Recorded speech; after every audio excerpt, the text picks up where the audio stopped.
Tuhan Allah adalah Raja yang Maha Kuasa. Ia menciptakan langit, bumi, serta seluruh alam semesta. Cakrawala yang luas dan elok, gunung-gunung yang menjulang tinggi, burung-burung yang berkicau dengan merdu, semuanya menunjukkan keindahan hasil karya tangan Tuhan Allah. Bagaimanakah semua ini bisa terjadi? Mari kita dengarkan liturgi yang pertama.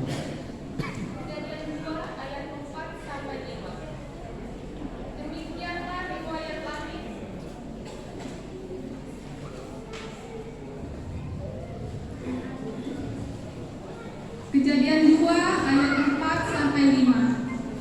Demikianlah riwayat langit dan bumi pada waktu diciptakan. Ketika Tuhan Allah menjadikan bumi dan langit, belum ada semak apapun di bumi, belum timbul tumbuh-tumbuhan apapun di padang, sebab Tuhan Allah belum menurunkan hujan ke bumi, dan belum ada orang untuk mengusahakan tanah itu. Kejadian 2 ayat 6 sampai 7. Tetapi ada kabut naik ke atas dari bumi dan membasahi seluruh permukaan bumi itu. Ketika itulah Tuhan Allah membentuk manusia itu dari tubuh tanah dan mengembuskan nafas hidup ke dalam hidungnya. Demikianlah manusia itu menjadi makhluk yang hidup. Mazmur 19 ayat 2 sampai 4. Hari menuliskan berita itu kepada hari, dan malam menyampaikan pengetahuan itu kepada malam. Tidak ada berita dan tidak ada kata, suara mereka tidak terdengar, tetapi gema mereka terpencar ke seluruh dunia, dan perkataan mereka sampai ke ujung bumi. Ia memasang kemah di langit untuk matahari.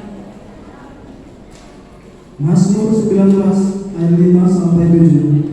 Yang keluar bagaikan pengantin laki-laki yang keluar dari kamarnya, girang bagaikan pahlawan yang hendak melakukan perjalanannya. Dari ujung langit dia terbit dan dia beradar sampai ke ujung yang lain.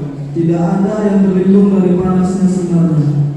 Taurat Tuhan itu sempurna, meninggalkan jiwa. Peraturan Tuhan itu teguh, memberikan hikmat kepada orang yang tak berpengalaman. Mazmur 89 ayat 12 sampai 13. Utara dan selatan Engkaulah yang menciptakannya.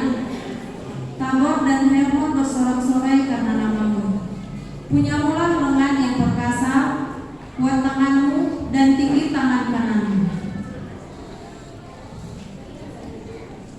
Mazmur 147 ayat 8 sampai 9. Dia yang menutupi langit dengan awan-awan, yang menyediakan hujan bagi bumi, yang membuat gunung-gunung menumbuhkan rumput. Dia yang memberikan makan kepada hewan, kepada anak burung gagak yang mengambil mangga.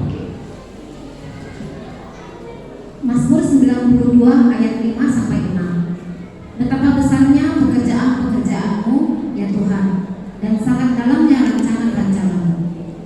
Orang bodoh tidak akan mengetahui, dan orang bebal tidak akan mengerti hal itu.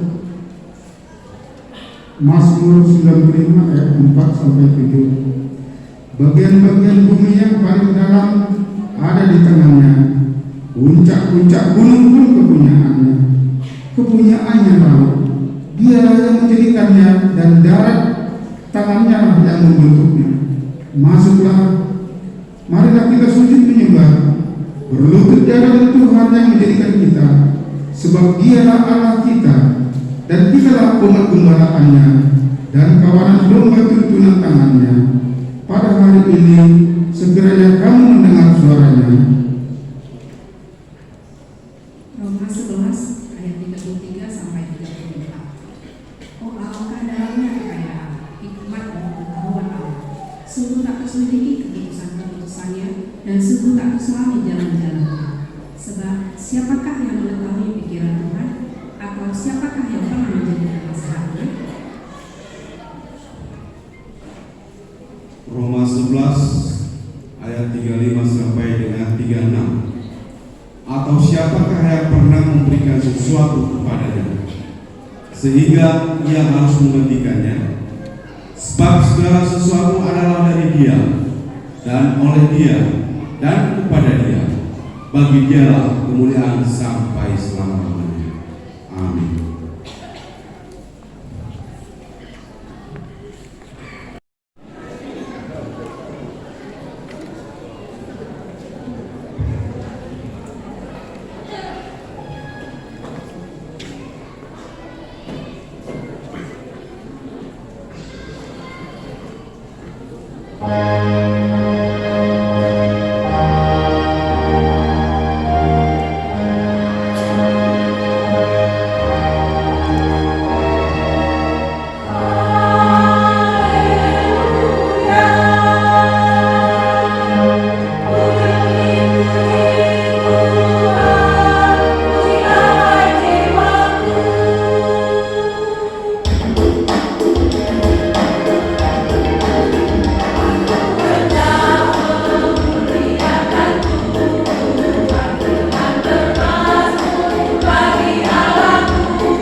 pelanggaran hak asasi manusia, dan perbuatan-perbuatan daging lainnya telah merusak akhlak manusia. Bahkan persekutuan dengan alam ciptaan telah pudar hanya oleh karena ulah manusia. Bagaimanakah dosa menggerogoti hidup manusia? Mari kita dengarkan liturgi yang kedua. Kejadian 6 ayat 5 sampai 7. Ketika dilihat Tuhan bahwa kejahatan manusia besar di bumi dan bahwa segala kecenderungan manusia selalu membuahkan kejahatan semakin dekat, maka menyesallah Tuhan bahwa Ia telah menjadikan manusia di bumi dan hal itu menurunkan hatinya. Berfirmanlah Tuhan, Aku akan menghapuskan manusia yang telah menciptakan itu dari muka bumi, baik manusia maupun hewan dan binatang-binatang melata dan burung-burung di udara, sebab aku menyesal bahwa aku telah menjadikan mereka. Roma 1 ayat 18 sampai 19. Pertama-tama aku mengucap syukur kepada Allahku oleh Yesus Kristus atas kamu sekalian, sebab telah tersiar kabar tentang imanmu di seluruh dunia. Karena Allah yang kulayani dengan segenap hatiku dalam pemberitaan Injil anaknya adalah saksiku bahwa dalam doaku aku selalu mengingat kamu. Roma 1 ayat 20 sampai 21. Sebab apa yang tidak nampak daripadanya, yaitu kekuatannya yang kekal dan keilahiannya, dapat nampak kepada pikiran dari karyanya sejak dunia diciptakan, sehingga mereka tidak dapat berdalih. Sebab sekalipun mereka mengenal Allah, mereka tidak memuliakan Dia sebagai Allah atau mengucap syukur kepadanya. Sebaliknya, pikiran mereka menjadi sia-sia dan hati mereka yang bodoh menjadi gelap. Roma 1 ayat 22 sampai 24. Mereka berbuat seolah-olah mereka penuh hikmat, tetapi mereka telah menjadi bodoh. Mereka menggantikan kemuliaan Allah yang tidak fana dengan gambaran yang mirip dengan manusia yang fana, burung-burung, binatang-binatang yang berkaki empat, atau binatang-binatang yang menjalan. Karena itu Allah menyerahkan mereka kepada keinginan hati mereka akan kecemaran, sehingga mereka saling mencemarkan tubuh mereka. Roma 1 ayat 29 sampai 30. Penuh dengan rupa-rupa kezaliman, kejahatan, keserakahan, dan kebusukan, penuh dengan dengki, pembunuhan, perselisihan, tipu muslihat, dan kefasikan. Mereka adalah pemurtad, pemfitnah, pembenci Allah, kurang ajar, congkak, sombong, pandai dalam kejahatan, dan tidak taat kepada orang tua. Roma 1 ayat 31 sampai 32. Tidak berakal, tidak setia, tidak penyayang, tidak mengenal belas kasihan. Sebab walaupun mereka mengetahui tuntutan-tuntutan hukum Allah, yaitu bahwa setiap orang yang melakukan hal-hal demikian patut dihukum mati, mereka bukan saja melakukannya sendiri, tetapi mereka juga setuju dengan mereka yang melakukannya.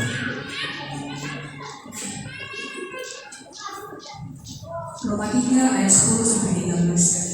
Seperti ada tertulis, tidak ada yang benar, seorang pun tidak. Tidak ada seorang pun yang berakal budi, tidak ada seorang pun yang mencari Allah. Semua orang telah menyeleweng, mereka semua tidak berguna, tidak ada yang berbuat baik, seorang pun tidak. Kerongkongan mereka seperti kubur yang terlalu tanah, lidah mereka merayu-rayu, lidah mereka mengandung bisa. Roma 3 ayat 14 sampai 18. Mulut mereka penuh dengan sumpah serapah, kaki mereka cepat untuk menumpahkan darah. Keruntuhan dan kebinasaan mereka tinggalkan di jalan mereka, dan jalan damai tidak mereka kenal. Rasa takut kepada Allah tidak ada pada orang itu. Mazmur 94 ayat 3 sampai 4. Berapa lama lagi orang-orang fasik ya Tuhan?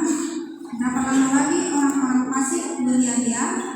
Mereka menyimpulkan kata-kata yang kurang ajar, dan semua orang yang melakukan kejahatan itu menyombong.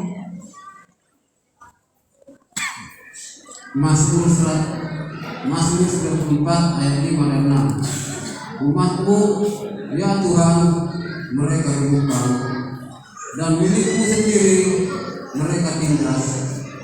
Janda dan orang asing mereka sembelih, dan anak-anak yatim mereka bunuh.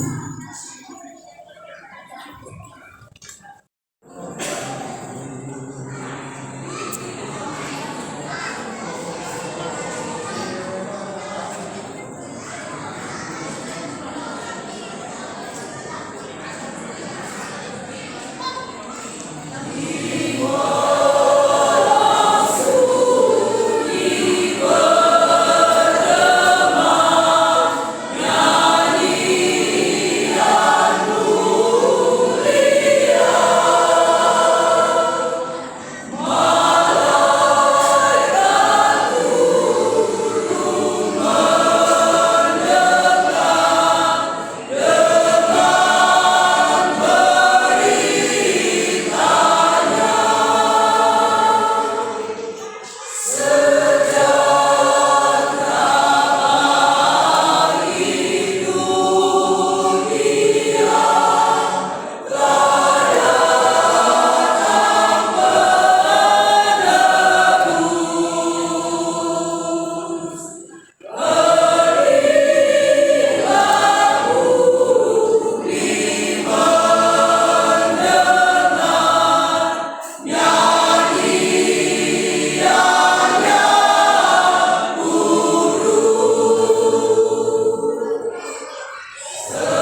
keadilan dan damai sejahtera akan diberikan.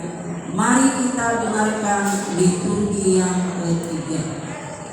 Yesaya 40 ayat 3 sampai dengan ayat 5. Ada suara yang berseru-seru, persiapkanlah di padang gurun jalan untuk Tuhan, luruskanlah di padang belantara jalan raya bagi Allah kita. Setiap lembah harus ditutup dan setiap gunung dan bukit diratakan. Tanah yang berbukit-bukit harus menjadi tanah yang rata dan tanah yang berlutut-lutut menjadi dataran. Maka kemuliaan Tuhan akan dinyatakan dan seluruh umat manusia akan melihatnya bersama-sama. Sungguh Tuhan sendiri telah menyatakannya. Yesaya 43 ayat 18 sampai 19. Firman-Nya, janganlah ingat-ingat hal yang dahulu dan janganlah perhatikan hal-hal yang dari zaman kebakaran. Lihat, aku hendak membuat sesuatu yang baru, yang sekarang sudah tumbuh. Belum kamu mengetahuinya? Ya, aku hendak membuat jalan di padang gurun dan sungai-sungai di padang belantara. Yesaya 18 ayat 21 sampai 23. Tetapi jika orang fasik bertobat dari segala dosa yang dilakukannya dan berpegang pada segala ketetapanku serta melakukan keadilan dan kebenaran, dia pasti hidup, dia tidak akan mati.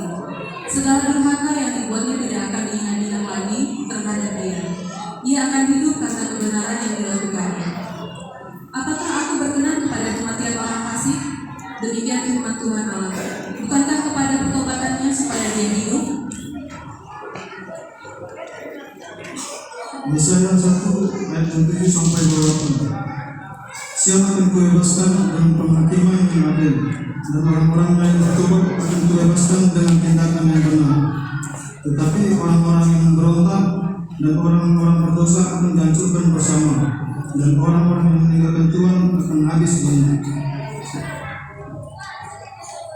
Yeremia 31 ayat 31 sampai 32. Sesungguhnya akan datang waktunya, demikianlah firman Tuhan, aku akan mengadakan perjanjian baru dengan kaum Israel dan kaum Yehuda. Bukan seperti perjanjian yang telah kuadakan kami moyang mereka pada waktu aku memegang tangan mereka untuk membawa mereka keluar dari tanah Mesir. Perjanjian itu telah mereka ingkari, meskipun aku menjadi Tuhan yang berkuasa atas mereka. Demikianlah firman Tuhan. Yeremia 31 ayat 33 sampai dengan 38. Tetapi beginilah orang yang dikuasakan dengan kaum Israel sesuai dengan waktu itu, termasuk Tuhan akulah hasil Taurat itu dalam hati mereka. Aku melakukannya dalam hati mereka. Aku akan menjadi mereka akan menjadi teman aku. Yesaya 46 ayat 12 sampai 13. Dengarkanlah aku, hai orang-orang yang congkak, orang-orang yang jauh dari kebenaran. Keselamatan yang daripadaku tidak jauh lagi, sebab aku telah mendekatkannya dan kelepasan yang diberikan tidak bertangguh lagi. Aku akan memberikan kelepasan di Sion dan keagunganku kepada Israel. Yesaya 1 ayat 12 sampai 17. Basuhlah, bersihkanlah dirimu, jauhkanlah perbuatan-perbuatanmu yang jahat dari depan matamu. Berhentilah berbuat jahat. Belajarlah berbuat baik, usahakanlah keadilan, kendalikanlah orang kejam, belalah hak anak-anak yatim, perjuangkanlah perkara janda-janda. Yesaya 1 ayat 18 sampai 20. Marilah, baiklah kita bersama, firman Tuhan. Sekalipun dosamu merah seperti kerusi, akan menjadi putih seperti salju. Sekalipun berwarna merah seperti kain kesulitan, akan menjadi putih seperti bulu. Jika kamu menurut dan mau mendengar, maka kamu akan memakan hasil baik dari negeri itu. Tetapi jika kamu melawan dan memberontak, maka kamu akan dimakan oleh pedang. Sungguh Tuhan yang mengucapkannya. Yesaya 30 ayat yang ke-15 sampai 18. Sebab beginilah firman Tuhan Allah yang Maha Kudus, Allah Israel, dengan bertobat dan tinggal diam kamu akan diselamatkan. Dalam tinggal tenang dan percaya terdekat kekuatanmu, tetapi kamu enggan. Jika kamu menurut dan mau mendengar, maka kamu akan memakan hasil baik dari itu. Sebab Tuhan menanti-nantikan saatnya hendak menunjukkan kasih-Nya kepada kamu. Sebab itu Ia bangkit hendak menyayangi kamu. Sebab Tuhan adalah Allah yang adil. Berbahagialah semua orang yang menanti-nantikannya. Amin.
7. Berbahagialah orang yang murah hatinya, karena mereka akan memperoleh kemurahan. Kebaikan Roma 12 ayat 20 sampai 21. Tetapi jika seorang lapar, berilah dia makan. Jika ia haus, berilah dia minum. Dengan berbuat demikian, kamu menumpukan bara api di atas kepalanya. Janganlah kamu kalah terhadap kejahatan, tetapi kalahkanlah kejahatan dengan kebaikan. Amin. Kesetiaan 1 Timotius 4 ayat 12. Jangan seorang pun menganggap engkau rendah karena engkau muda. Jadilah teladan bagi orang-orang percaya dalam perkataanmu, dalam tingkah lakumu, dalam kasihmu, dalam kesetiaanmu, dan dalam kesucianmu. Kelemah lembutan, Amsal 15 ayat 1, Amsal 16 ayat 24. Jawaban yang lemah lembut mengedarkan kegeraman, tetapi perkataan yang pedas membangkitkan marah. Perkataan yang menyenangkan adalah seperti sarang madu, manis bagi hati dan obat bagi tulang-tulang. Penguasaan diri, Amsal 16 ayat 32, Amsal 25 ayat 28. Orang yang sabar melebihi seorang pahlawan, orang yang menguasai dirinya melebihi orang yang memiliki obat. Orang yang tak dapat mengendalikan diri adalah seperti kota yang roboh dan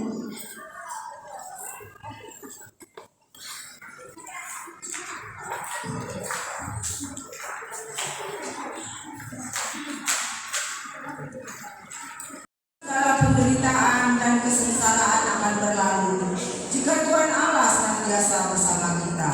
Namun melalui inisiatif Tuhan Allah sendiri, janji keselamatan diberitakan. Tuhan Allah Bapa di sorga akan menyerahkan anaknya yang tunggal sebagai tumbal dari dosa-dosa manusia. Dia memberikan pengharapan kepada dunia dan kepada siapa saja yang percaya kepadanya. Marilah kita dengarkan inti kelima. Yohanes 3 ayat 16 sampai 17. Karena begitu besar kasih Allah akan dunia ini, sehingga Ia telah memurniakan anaknya yang tunggal, supaya setiap orang yang percaya kepadanya tidak binasa, melainkan beroleh hidup yang kekal. Sebab Allah mengutus anaknya ke dalam dunia bukan untuk menghakimi dunia, melainkan untuk menyelamatkan oleh dunia. Yesaya 9 ayat 1 dan 5. Tetapi tidak selamanya akan ada kesukaan negeri yang terhimpit itu. Kalau dahulu Tuhan merendahkan tanah Zebulun dan tanah Naftali, maka di kemudian hari Ia akan memindahkan jalan di laut, daerah seberang sungai Yordan, daerah bangsa-bangsa lain. Sebab setiap sepatu dengan yang bergelap-gelap dan setiap jubah yang berumuran darah akan menjadi pembatan.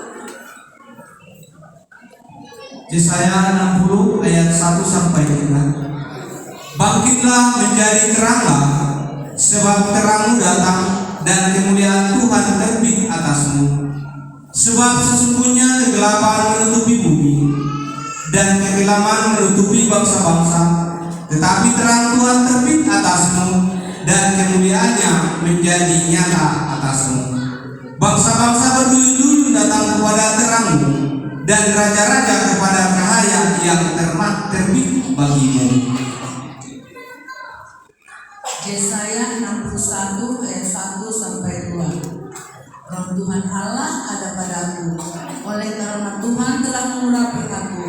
Ia telah mengutus aku untuk menyampaikan kabar baik kepada orang-orang sengsara dan merawat orang-orang yang remuk hati, untuk memberitakan pembebasan kepada yang terkurung, kelepasan dari penjara, untuk memberitakan tahun rahmat Tuhan dan hari pembalasan Allah kita, untuk menghibur semua orang berkabung.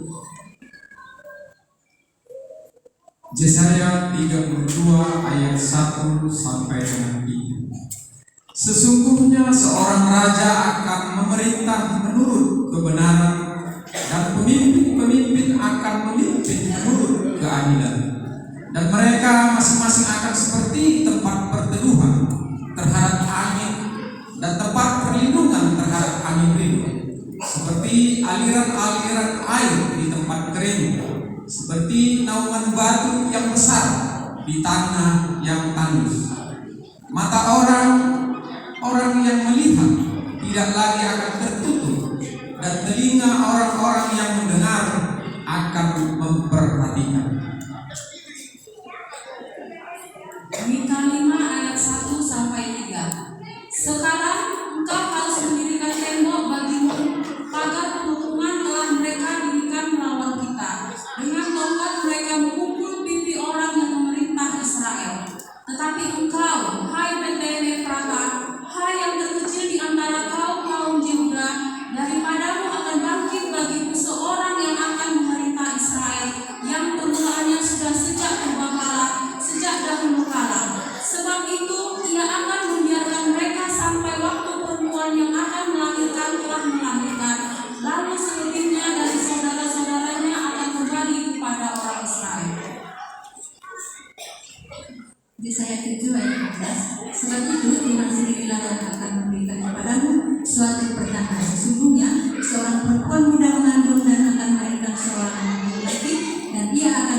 bagimu. Pagar pengampunan telah mereka dirikan melawan kita. Dengan tongkat mereka memukul pipi orang yang memerintahkan Israel. Tetapi engkau, hai Betlehem Efrata, hai yang terkecil dan di antara kaum-kaum Yehuda, daripadamu akan bangkit bagiku seorang yang akan memerintahkan Israel, yang permulaannya sudah sejak purbakala, sejak dahulu kala. Sebab itu ia akan membiarkan mereka sampai, yaitu perempuan yang akan telah melahirkan, lalu selebihnya dari saudara-saudaranya akan kembali kepada orang Israel. Maka ia akan bertindak dan akan mengembalakan mereka dalam kekuatan Tuhan, dalam kemegahan nama Tuhan Allahnya. Mereka akan tinggal tetap, sebab sekarang ia menjadi besar sampai ke ujung bumi. Jepanya 3 ayat 14-16. Bersorak-soraklah hai putri Sion, bertukuk-soraklah hai Israel, bersukacitalah dan berhadiahlah dengan senang hati, hai putri Yerusalem. Tuhan telah menyingkirkan hukuman yang jatuh atasmu, telah menebas binasa musuhmu. Raja Israel, yakni Tuhan, ada di antaramu. Engkau tidak akan takut kepada malapetaka lagi. Pada hari itu akan dikatakan kepada Yerusalem, janganlah takut hai Sion, janganlah tanganmu menjadi lemah lesu. Amin.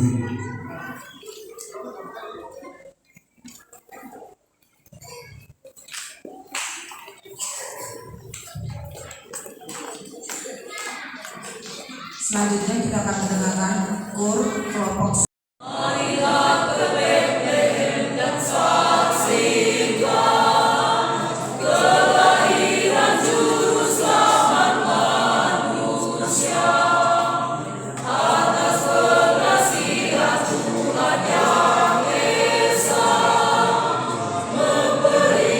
Ringan John, harus ke sana, harus dekat-dekat sana.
Kita akan dengarkan persembahan pujian vokal.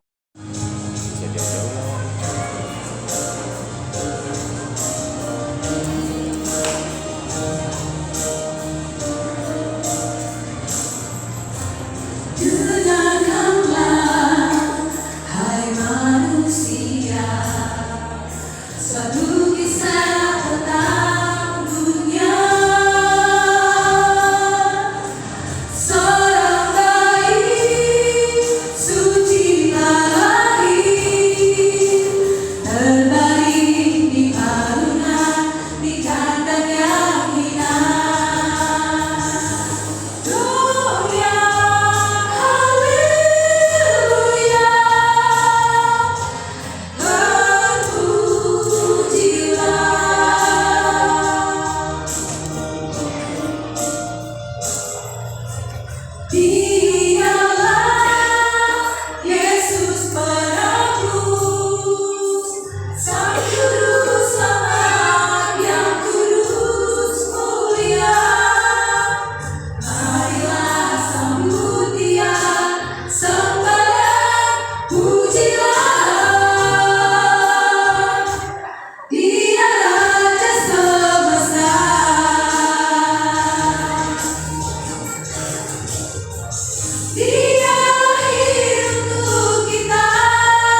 Lukas 2 ayat 1 hingga 5. Pada waktu itu Kaisar Agustus mengeluarkan suatu perintah menyuruh mendaftarkan semua orang di seluruh dunia. Inilah pendaftaran yang pertama kali diadakan sewaktu Claudius menjadi wali negeri Istria. Maka pergilah semua orang yang mendaftarkan diri masing-masing di kotanya sendiri. Demikian juga Yusuf pergi dari kota Nazaret di Galilea ke Yuda, ke kota Daud yang bernama Bethlehem, karena dia berasal dari keluarga dan keturunan Daud, supaya didaftarkan bersama-sama dengan Maria, tunangannya yang sedang mengandung. Matius 1 ayat 20 sampai 23. Tetapi ketika ia mempertimbangkan maksud itu, malaikat Tuhan nampak kepadanya dalam mimpi dan berkata, Yusuf anak Daud, janganlah engkau takut mengambil Maria sebagai istrimu, sebab anak yang di dalam kandungannya adalah dari Roh Kudus. Ia akan melahirkan anak laki-laki, dan engkau akan menamakan dia Yesus, karena dialah yang akan menyelamatkan umatnya dari dosa mereka. Hal itu terjadi supaya genaplah yang difirmankan Tuhan oleh Nabi, sesungguhnya anak darah itu akan mengandung dan melahirkan seorang anak laki-laki, dan mereka akan menamakan dia Immanuel, yang berarti Allah menyertai kita.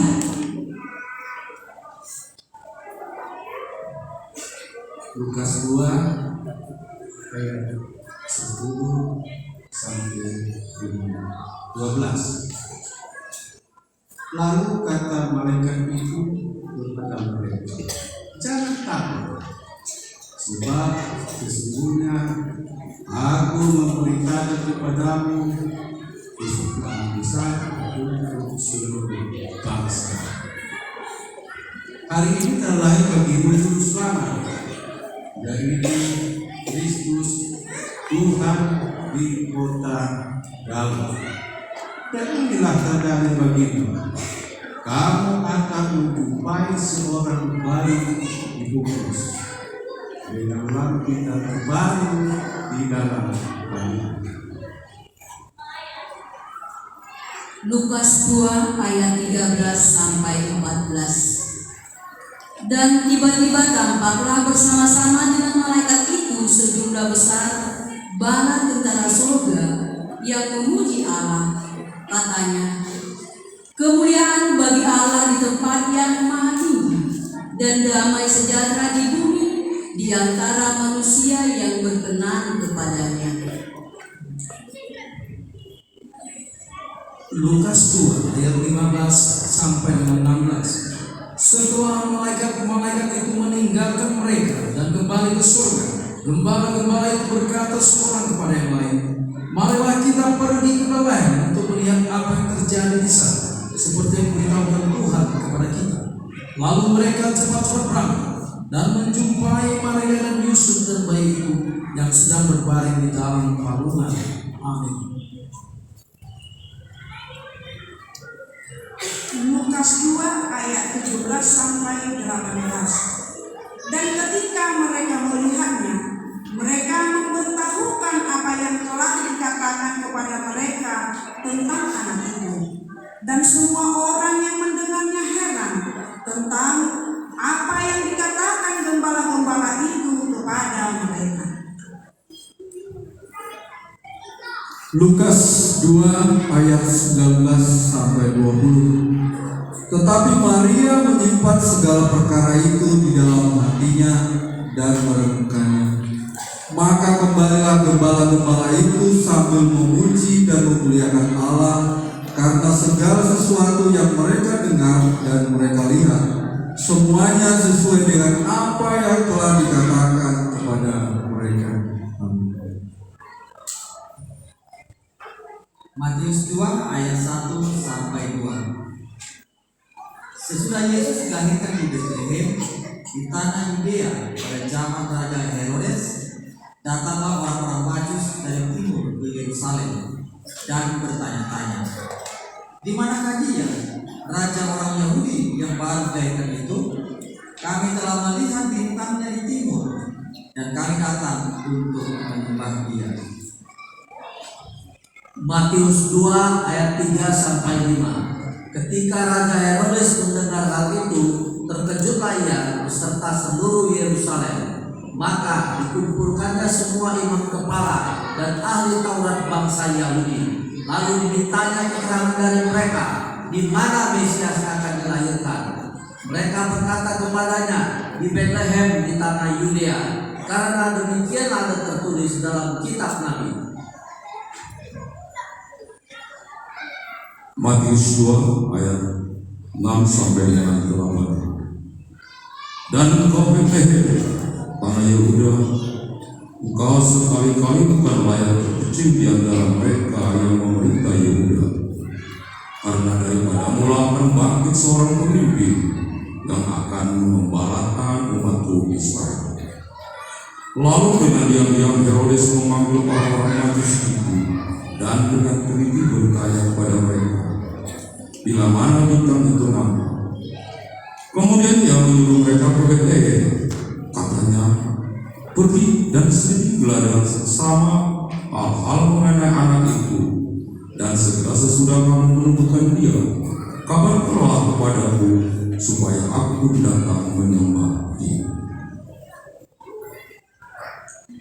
Setelah mendengar kata-kata raja itu, berangkatlah mereka, dan lihatlah, bintang yang mereka lihat di timur itu mendahului mereka, hingga tiba dan berhenti di atas tempat di mana anak itu berada. Ketika mereka melihat bintang itu, sangat bersukacitalah mereka. Maka masuklah mereka ke dalam rumah itu dan melihat anak itu bersama Maria ibunya, lalu sujud menyembah dia. Mereka pun membuka tempat harta bendanya dan mempersembahkan persembahan kepadanya, yaitu emas, kemenyan, dan murni. Dan karena diperingatkan dalam mimpi supaya jangan kembali kepada Herodes, maka pulanglah mereka ke negerinya melalui jalan lain. Setelah orang-orang Majus itu berangkat, nampaklah malaikat Tuhan kepada Yusuf dalam mimpi dan berkata, bangunlah, ambillah anak itu serta ibunya larilah ke Mesir dan tinggallah di sana, sampai aku berfirman kepadamu, karena Herodes akan mencari anak itu untuk membunuh dia. Amin.